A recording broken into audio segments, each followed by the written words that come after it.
Is everyone ready? Okay. Jackson and I negate the resolution. Our sole contention is pulling the plug on open source software. Christopher Johnson from the Wharton School of Business at UPenn writes in 2019 that large tech firms have been the driving force behind enhancing the quality of life in the digital age, offering services and resources at the discretion of consumer convenience.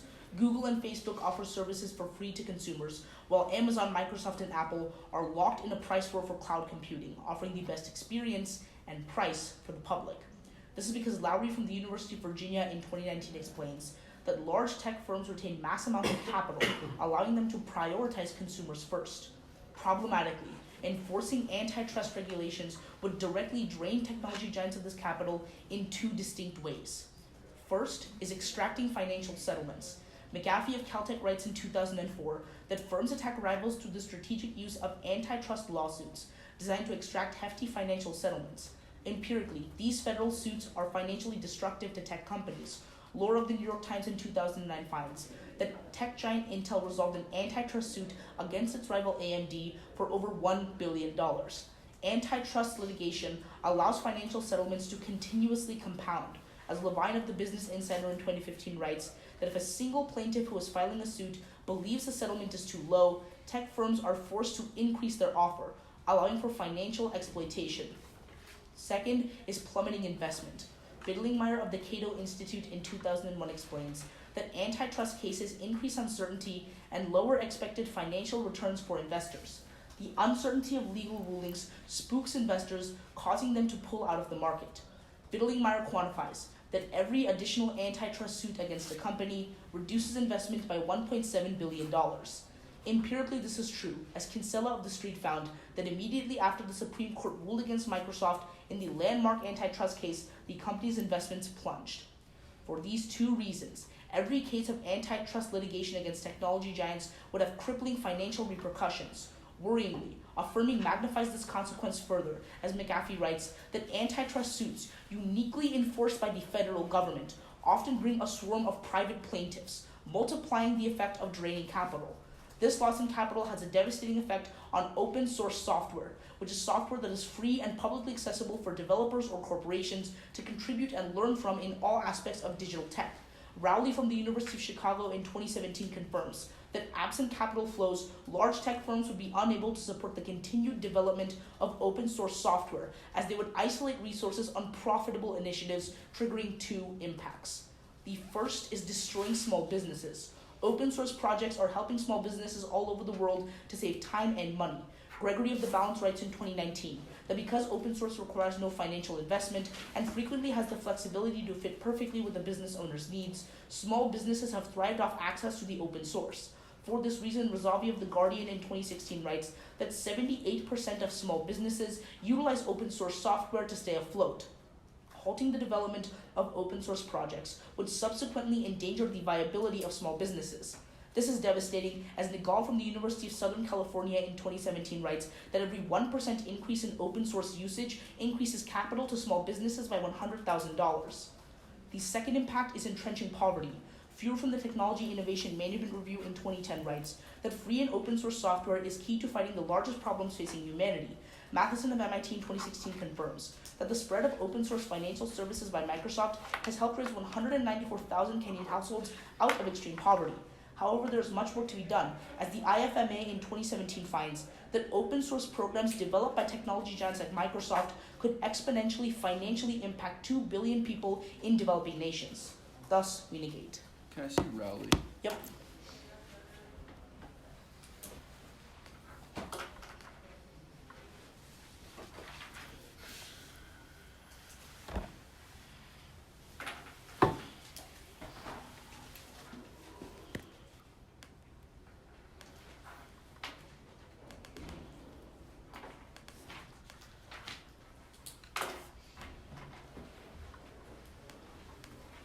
The purple highlighted one.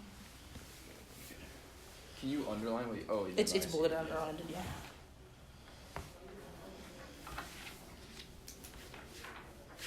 This from prep, right? Yeah, starting.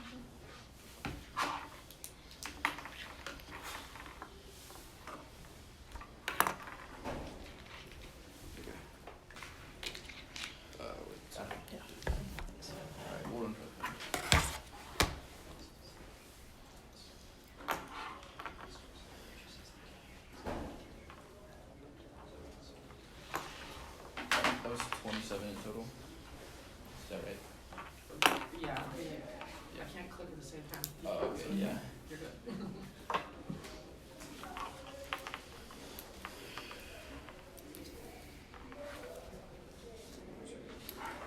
Alright, is everybody ready? Okay. We affirm in our sole contention is the tech takeover.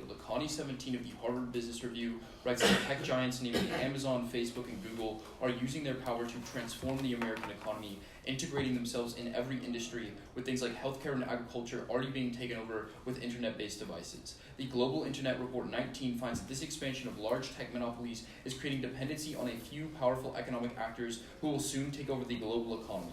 If this expansion continues, the result is a catastrophic collapse. Lakhani continues that expansion will exacerbate dangerous levels of income inequality by concentrating all the wealth into the tech giants, undermining the economy and leading to social instability. Kurz 18 of the Milken Institute explains that the massive inequality resulting from the monopoly power of tech firms could lead to a class struggle that results in massive economic turmoil and political strife. Ultimately, Marsh 18 of TCU finalizes that the development of things like automation technology that only favors business owners could lead to social collapse. Thus, when left unchecked, the unprecedented wealth concentration in tech will lead to the destruction of America as we know it. Voting affirmative fixes this in two ways, and the first is by raising wages. Tepper 18 of the University of North Carolina writes that tech giants' uncontested power in labor markets enables them to push wages down by forcing workers to sign non-compete agreements, employing them through contracts, or informally colluding with other firms to prevent employee exchanges. Cardi 18 of the New York Post warns that wage suppression will spread across the economy as the tech giants continue to enter new markets. Indeed, Groland 15 of Rice University writes that the labor market has already undergone a structural shift where large firms employ a larger share of the population than small firms. Fortunately, Covert 18 of The Nation writes that not only would restoring antitrust enforcement and breaking up monopolies take away the tech giants' control over the labor market by creating competition for workers, but it would also punish collusion and non-compete agreements. Protecting workers and granting them affordable wages prevents tech companies from exploding income inequality. Azar 18 of the ISE writes that highly monopolized industries have 17% lower wages. This is exacerbated in tech, as Boytonot 18 of Incorporated explains that every area in America dominated by large tech companies experiences wage decreases and income inequality spikes. Fortunately, Naidu 18 of Vox confirms that if the U.S. had a competitive economy free of monopolization, the average annual income could rise by up to $61,000. Cooper 18 of the EPI impacts that low wages currently trap 1 in 9 U.S. workers in poverty. The second is by booming small businesses. The Economist in 2018 explains that tech monopolies have struck fear in venture capitalists because of their market dominance. Companies like Facebook, Google, and Amazon actively shut out competition using various methods like copying products, recruiting their employees, or buying them out. The Economist implicates that these actions by tech monopolies create investment kill zones, where investors cease funding startups because they know that they are already doomed. In fact, Hathaway at the University of Chicago explains that investment for tech startups has decreased up to 40% since 2015. Inequality will continue to spread across the economy as long as monopolistic power is unchecked. Cardi 18 of the New York Post writes that as tech giants enter and take over new industries, more and more small businesses will be forced out of the economy. Con 17 of Yale University confirms that the uneven distribution of business ownership has created an economic disaster where wealth is transferred from the middle class to the top 1%, creating devastating poverty and inequality. Allowing small tech businesses to thrive helps the economy. Because of their innovation potential and room for growth, Lee 16 of Stanford University writes that a 10% increase in small businesses creates a 4% rise in wages immediately that grows with time. Jackson 04 of West Virginia University concludes that a 1% increase in small business employment reduces poverty by 4%. Thus, we affirm. Can I just grab the card that says the average annual income will rise like $60,000? Yeah.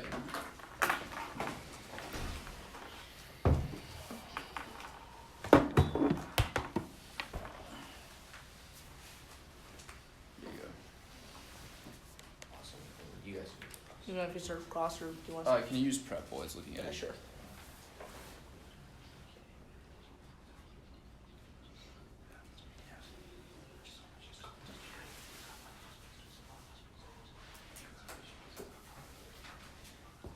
Alright, I'm gonna give this back. Stop there, 15 seconds used.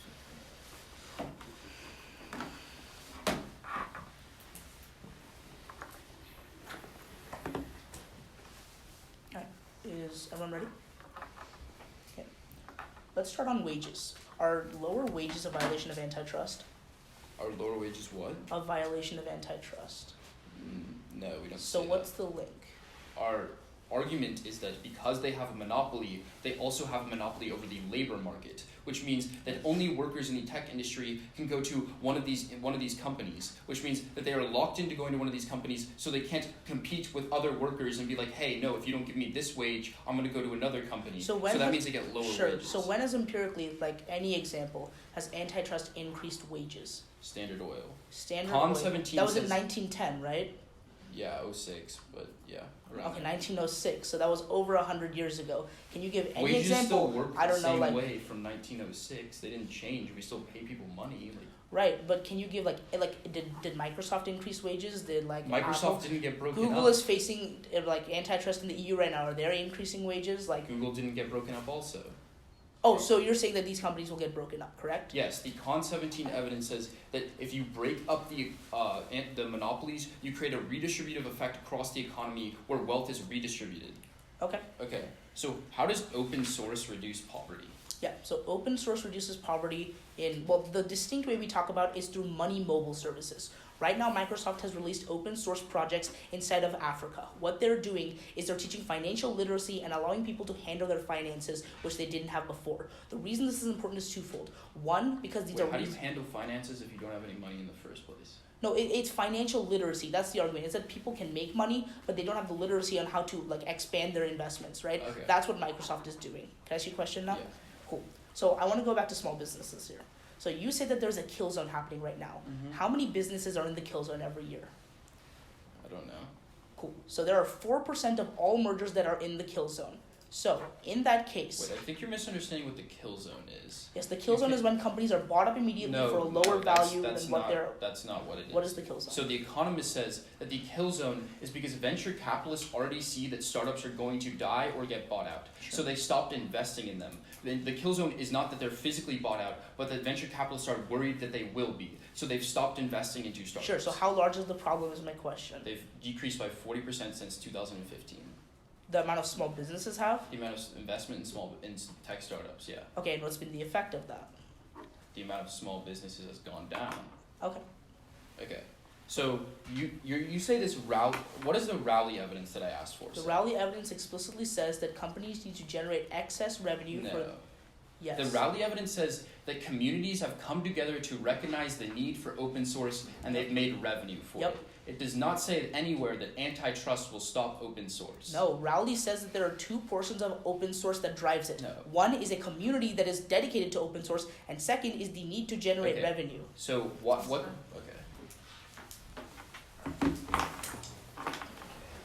We'll take a little bit of prep.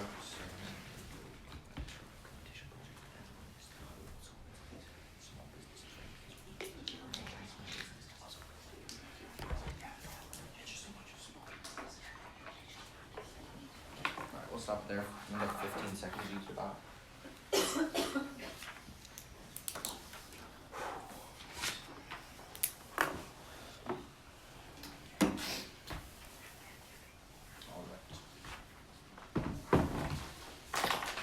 Just gonna go straight down their case. Everyone ready? The thesis of our case is that enforcement of antitrust legislation does not provide protections in practice as they might in theory. Our argument is that by enforcing antitrust legislation on tech giants, you drain them of capital that is serving as a path to benefit the most underrepresented businesses and the most underprivileged individuals. Start off with an observation about their case as a whole. They make a huge concession in cross-ex when they tell you that their whole solvency is about splintering big companies into a bunch of little ones. That's really problematic for them, as the Disruptive Competition Project in 2018 finds that their case has no empiric precedent. In fact, in the history of antitrust legislation, there's only been one successful breakup of a company, and as Arunov tells you, that was more than a century ago. Look to countless more recent examples, and specifically in the tech sector. Every single time a company is put with antitrust suits, they instead settle these suits, offer money as financial compensation, and don't actually get broken up. Apple, Intel, Google, Microsoft, Amazon. Every single case that they will give you in this debate was settled instead of leading to broken up. That takes out all of their solvency. But the second observation that we can make is that their first and second links are essentially the same. Their whole argument is that competition will solve this issue. Driving up wages is about creating more small businesses to disperse where the jobs are. And their second link is obviously tied to small businesses. With that, their argument is reliant on the fact that small businesses aren't thriving in the status quo. That's not true, as the ITIF in 2017 finds that in fact over the past decade, the number of small business startups hasn't decreased whatsoever, but the success of these startups has increased. You buy this over their analysis because this is a meta-analysis of 5 million small companies. We use a far larger sample size. And the reason that there's more success in our world is twofold. The first is from Nagel in 2017, a piece of evidence that Arunab reads you in case. It tells you that open source technology is decreasing the barriers for small businesses to succeed. Keep in mind that they're operating on razor-thin margins, and by decreasing their overhead costs, they have a better chance to compete in a very competitive market. The second reason, though, is given by Delgado in 2017. He finds that companies like Amazon are giving small companies access to a global market, which is why Brown in 2018 terminally quantifies that 1.9 million small businesses would not exist if it weren't for companies like Amazon giving them access. This is how the negative far outweighs on small businesses. That takes out their entire case, but let's get into the specifics. The first thing they tell you is that they're going to increase wages. On the link level, one big response. The Harvard Business Review in 2016 finds that startup jobs are really volatile. What they have to prove to you is that these companies will succeed. That's where the neg is going to take the ballot. But then on their impact, they say that they can raise average annual income by $60,000. Two issues with this card. First, it references the healthcare sector. It doesn't generalize to tech giants. But secondly, and more importantly, competition already exists. As we start from the ITIF card, it tells you that small businesses are already thriving. They have to show you why uniquely there's going to be this huge boom of competition. That's what they don't do. Then on their second link, they talk about increasing small businesses. First, they say that they're going to end mergers. Murray in 2019 directly disputes this. He says that if you end mergers, you also end investment in small companies. This is because small businesses are an inherently risky investment. But if you stop mergers, investors lose their incentive because they can't get a quick return on investment. These buyouts are exactly what allows these investors to invest. Then they talk about kill zones. There's two responses here. First, from Cunningham in 2018, as Arunab alludes to in Crossex, 94% of mergers are not illegal and they would continue in their world. Only 6% are illegal. But also, the second response is from the ITIF. Keep in mind that these kill zones aren't really happening if 1.9 million small businesses are thriving. Thus, we negate. Alright, start typing now.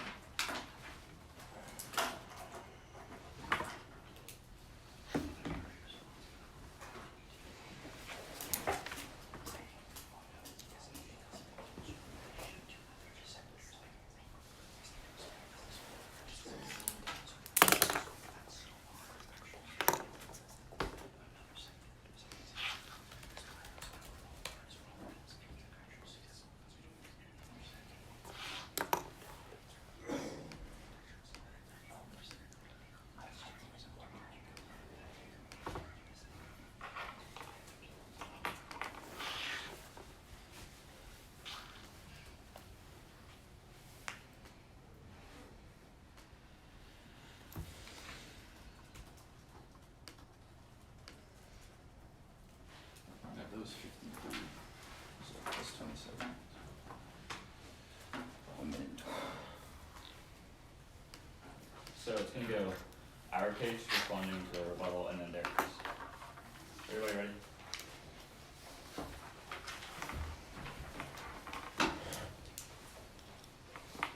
Go to the top of our case. The first response they make is that the antitrust laws will take the form of paying fines, not breaking up the companies. Two responses. The first is that the fact that it has only taken the manifestation of paying fines in the past is the reason this is a debate topic. The reason we're having a debate about it is because empirically in the last few years we've never actually enforced antitrust laws correctly. That's why it's a topic. The actual enforcement is breaking up the companies. But secondly, if you don't believe that, the Hubbard evidence we read you tells you specifically that you can enforce the Sherman Antitrust Act which requires breaking up the monopolies. But then their next response is that startups in their world are doing fine. But that's not true empirically, because they say like over the course of the last decade, startups have been the same. Our evidence is better because it looks at from 2015 to 2019 specifically at the effect of monopolies, and it tells you that the funding they receive has gone down 40%.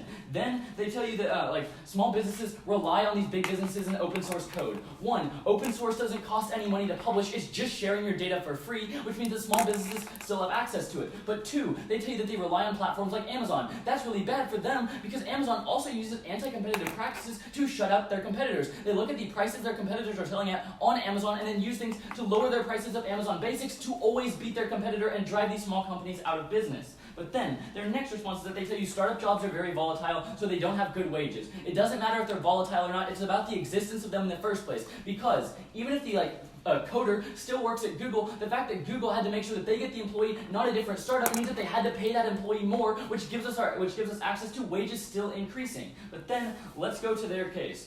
First, on financial settlements, they tell you that the possibility of antitrust means that companies lose money in lawsuits. First, they tell you that Intel sued a different company and it cost them $1 billion. This means that no matter what, whether you affirm or negate, these companies are still getting sued in antitrust, because in the neg world, the status quo, what they're talking about, is already happening. That means that these lawsuits are completely non-unique. What the only difference is in our world, we're actually breaking up the companies, so these lawsuits are no longer feasible because they're not trusts anymore. But then, secondarily, once firms are broken up, you can't get sued for antitrust anymore because you're not a trust. But then, on their second warrant about decreasing investment has decreased 40% for small businesses in their world. The only way in which that increases is in our world, because investors know that if small businesses are going to always get outcompeted or bought out, there's no incentive for them to invest in a small business when they can just invest in Google instead and see that return immediately. What happens instead is those investors take their money to other sectors because they know that in small business tech there's no reason to ever invest. Then, secondarily, turn it against them, because in our world, these investors have the ability to diversify their investment because there's more companies to invest in. Rather than just being able to invest in Google, you can invest in Google and all the other startups that are now possible once the company is broken up. This means that more innovation happens because more companies are getting more money to fund their ideas and and actually compete with each other to make better products. But then they tell you that with the rally evidence that if you break up the companies and decrease their revenue pool, open source goes away. Their evidence does not say that. It just says that communities are really big fans of open source code. It doesn't say that it will ever go away. But then they tell you they need funding. But their evidence also tells you the community is rallying together to create that funding. So that means no matter what, the tech community will always rally to create the funding for open source code, meaning their impact literally never happens. But then on their first impact of small business, they tell you that small businesses are doing really well in the status quo. But obviously not. They're not getting any funding anymore. But then secondarily, we have the only link into small business because in our world, small business is allowed to flourish rather than being crushed under the heel of tech giants. But then on the second impact of poverty, which is probably what they're going to go for, they tell you that wages are going to increase because now people in the developing world can manage their money. This relies on them having the money to manage in the first place. The really poor people in developing nations can't invest in the stock market. They have to buy food and shelter and water. Just because you give them an iPhone that has a Google money management app doesn't pull them out of poverty whatsoever. You ready for cross? Just one sec. I'm ready. Alright. Can we agree that there has been a correct form of antitrust enforcement in the United States ever in history? In 1906, when we broke up Standard Oil. Right. So you're saying that out of all the industries, out of all antitrust enforcement, it's only been done right once? Yeah, because the politically lax climate of the past decades has ensured that antitrust isn't enforced properly. That's why it's a resolution. Okay, so Standard Oil is the only company that's ever been hit with antitrust. The only other time a company got broken up was the 70s with AT&T. They said they were going to break up Microsoft, then didn't because they weren't enforcing antitrust. Great. So both of those responses, I'm really glad you brought them up. AT&T settled. We'll pull evidence on that. They settled in courts, and that's why they're one company right now.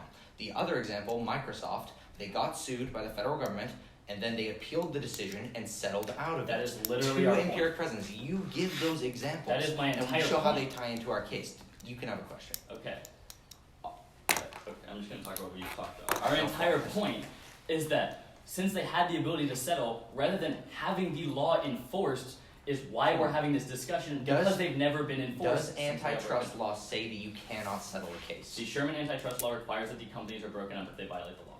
Alright, so what about the years of empiric and court precedent that say that they've settled out of these cases? Well, that's usually under the Clayton Antitrust Act, and that's exactly the problem we're talking about. The government doesn't always follow the law. They do what makes them money or what's best for them, which is following private interests, because these tech companies go, we're going to settle for a ton of money so you don't break us up, so not enforcing the law. Just to be clear, the Sherman Act, it refers to market share, right? Like you Yeah. have to have a huge amount of market share. Yeah. Okay, perfect. You can have a question.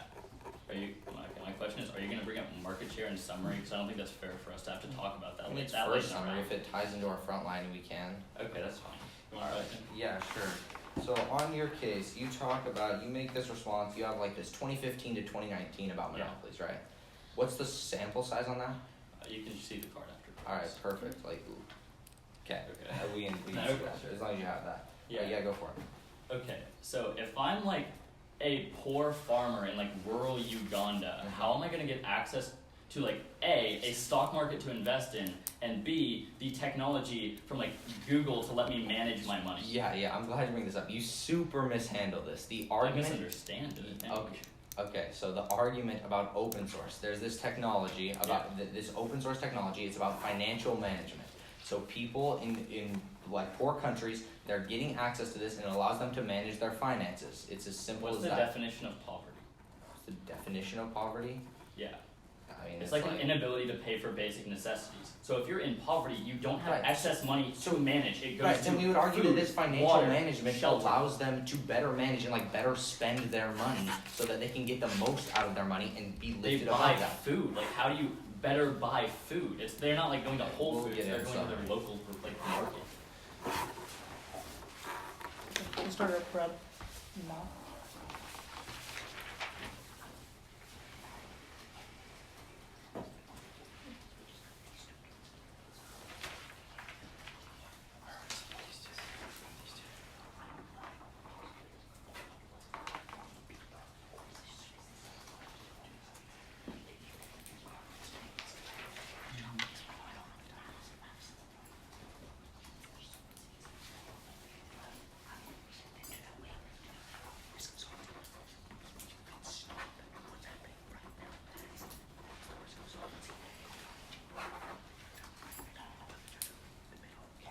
Stop there. 40-second use, so I think that's like a minute Minute 10 10. total use.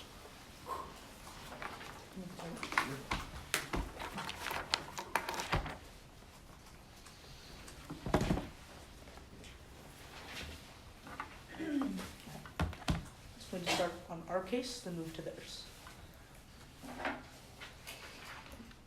Everyone ready?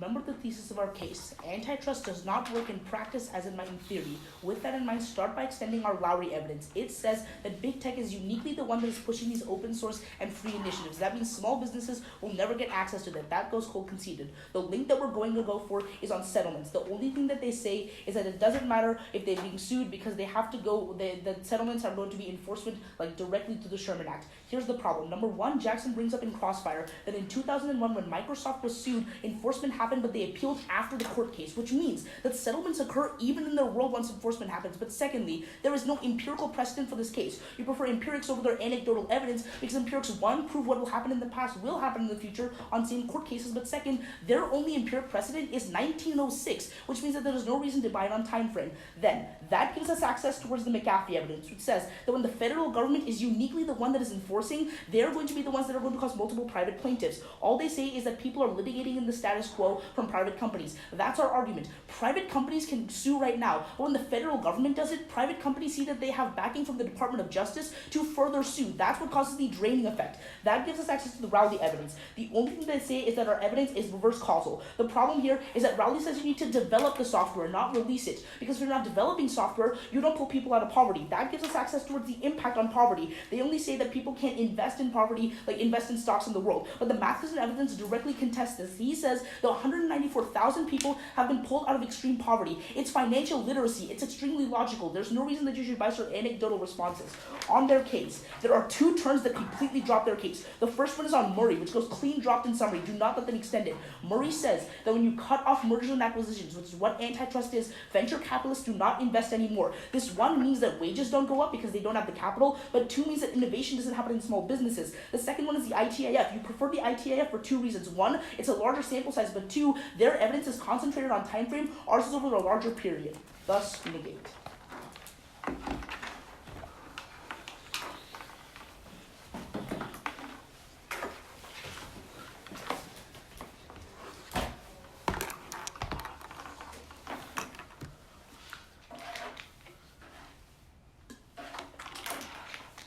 Okay, it's going to go our case, their case. Okay. Is everybody ready? Alright.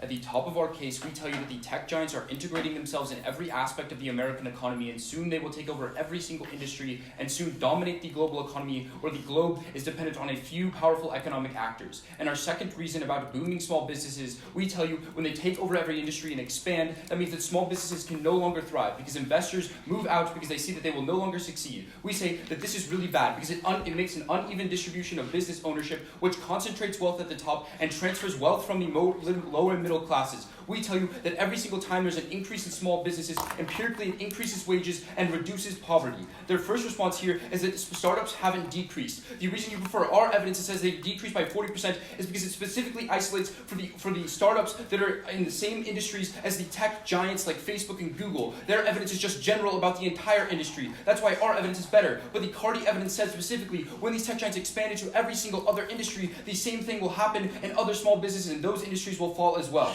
Then they say that Murray says that you need to have these tech giants buying other businesses because that means they'll be invested in. No, that doesn't make any sense. Investors leave because they say, hey, I'm going to move to another sector that isn't monopolized because a successful business there is much more profitable than me creating a business here that will get just bought out. But even more so, then they say that 94% of these mergers are not illegal. Our argument is that not that they become illegal, but our argument is that once you break the monopolies up, they no longer have the capital to consume and keep buying all of these small businesses. Let's go to their case. At the top is an overview to their entire case. We outweigh because while maybe short term they help some people in poverty and they help some small businesses in the developing world, long term we say the developing world gets monopolized and the developing world will no longer be able to move up socioeconomically because they cannot create small businesses. Then on settlements, they miss the response that Sam says. Sam says they're getting sued right now, which means anyway they're losing money. They say it's more in their world. They have to show you how much more it is that it leads to the collapse of open source. But even more so, their evidence never says that open source is actually going to collapse. They're just making that up. But even more so, we would say that open source doesn't lead to reducing poverty. If you don't have any financial money, you can't manage your finance. It doesn't make any sense.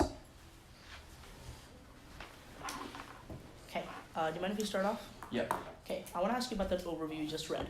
Can you give a warrant or some analysis about how long-term the developing world becomes monopolized? Yeah. So the Lakhani evidence that I just explained in summary says that as tech expands, it will dominate every single industry on the globe. So that means that the same booming small business warrant that we're talking about in America gets cross-applied to every single country in the world. Sure. So you paint this as a really bad thing. Right now, they are doing things in developing nations.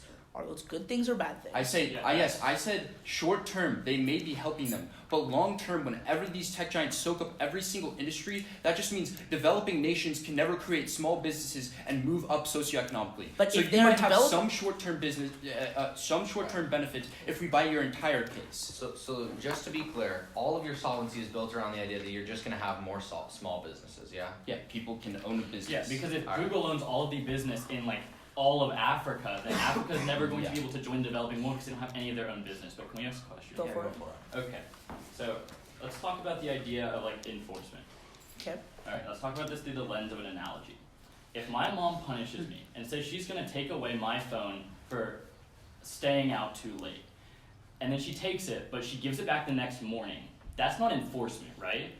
She didn't enforce the punishment.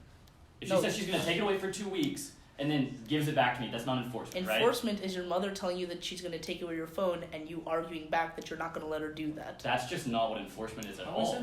Okay, let's stop talking about analogies and talking about what tech giants have actually done, because that's more practical. Okay, one, your only empirical example is 1906. Second, Jackson responds to this anecdotal argument that you make because Microsoft was sued, enforced, and after the appeal, they settled. Can I talk about what you're talking about, right? The Microsoft example. Yes. Sure.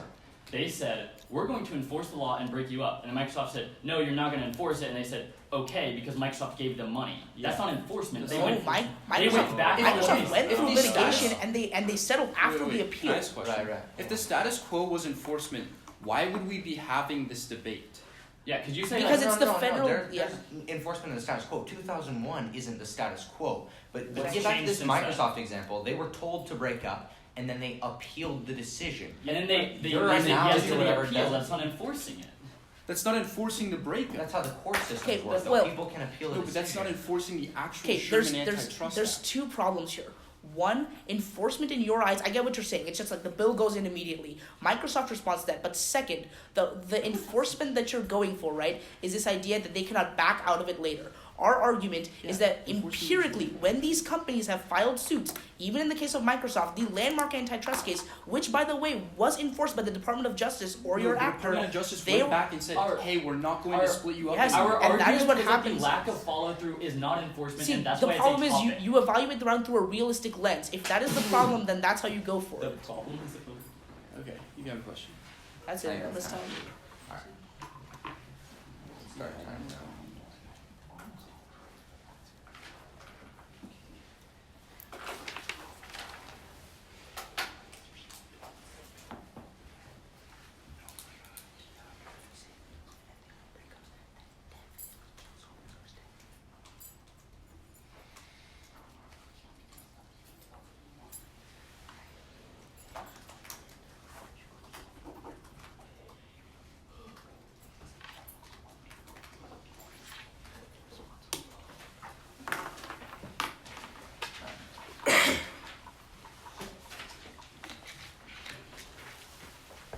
All right.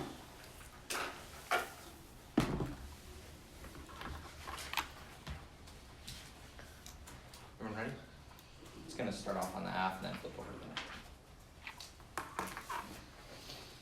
The most important argument that you can extend on the AFFO is the evidence from Murray in 2019, which goes uncontested in every single speech in this round. It tells you that investment will plummet in their world because venture capitalists will have no chance to recoup their investment if small businesses can't be merged and acquired. At that point, the affirmative has no leg to stand on. Their whole case is based on the idea that small businesses can create competition, but at the point where they don't have the funding to do that, then there is really no solvency. That's why you can extend the ITIF in 2017 that says the status quo is already solving for this issue. They terminalized this idea that the ITIF is general and not specific to tech. They didn't even read the card. If you read the card, it's the Information Technology and Innovation Foundation. It's very specific to tech. Not only that, but they drop Romanov's analysis that it has a larger sample size and a larger, broader study time.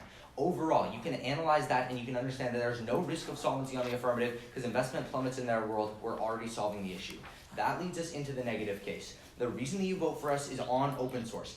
They terminalize to this idea their only defense is that companies are going to be broken up. They put themselves in a double bind because they're in a lose-lose right now.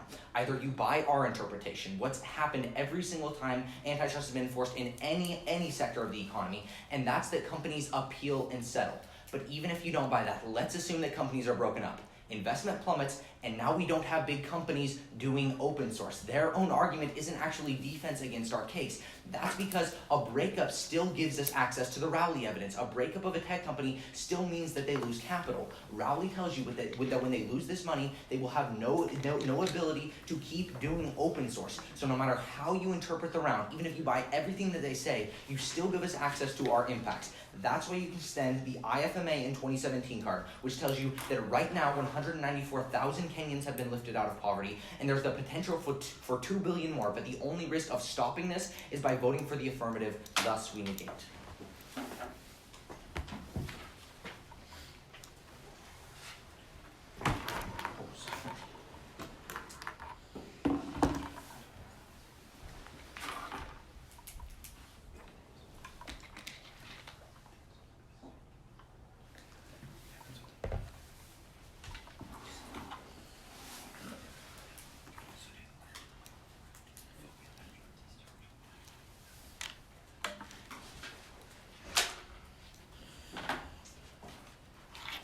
Alright.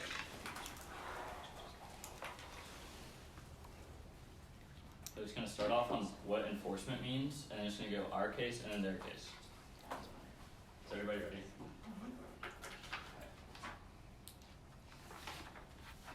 Start off software, they tell you that enforcing antitrust laws means that they don't get enforced and then they just get repealed and appealed in court for a fine. That's not what enforcement means. If the law is that if they violate the Sherman antitrust law, they must be broken up, and then that decision is later appealed and undone, that's not enforcement, that's the judicial system, and that's why we're having the topic. The lack of enforcement and the success of the appeals of these companies is the reason this debate is happening right now, and the reason it was chosen as a topic. If it were being enforced, the law would be followed through on, and these companies would have to be broken up definitionally. But now, go to the top of our case. We tell you that right now these tech giants are expanding to dominate every aspect of the American economy, from agriculture to banking, and soon that will cover the whole world, leaving the world economy in the hands of few economic actors. Go to our second warrant, where we tell you that this means that small businesses die, because these companies use anti-competitive means to keep small businesses out, which means that investors know that the small businesses they invest in will die, so they choose to no longer invest in small businesses and move their money to other sectors where they know they can successfully grow a company. They only had two responses. Their first is this murthy term that they keep saying we didn't respond to. Trey explained it, and I both explained that what happens is they say with the possibility of buyouts means that investment increases, but that's not how it works, because if I'm an investor and I know that this company I invest in is going to get outcompeted by Google and fail, I'm not going to invest in it, I'm going to move my money elsewhere. But then go to our impact. We tell you that when small businesses increase, what we allow to happen is poverty decreases and wages increase. But then they tell you that small businesses are fine, and they give you this evidence over the course of the last decade. Our evidence specifically tells you that they've seen 40% decreased funding, and that's better than their evidence, because the small businesses it analyzes are specifically these small businesses under the wing of big tech and the ones that are being actually influenced by these monopolies. Now, go to their case. Their entire case is reliant on the fact that open source would go away if these tech giants were broken up. But it wouldn't, because their own evidence never says that it would call for the evidence. It specifically says that the community will always raise money to make sure open source stays, but then secondarily on their impact, if you're a poor farmer, all of your money goes to expenditures, not money management and stocks.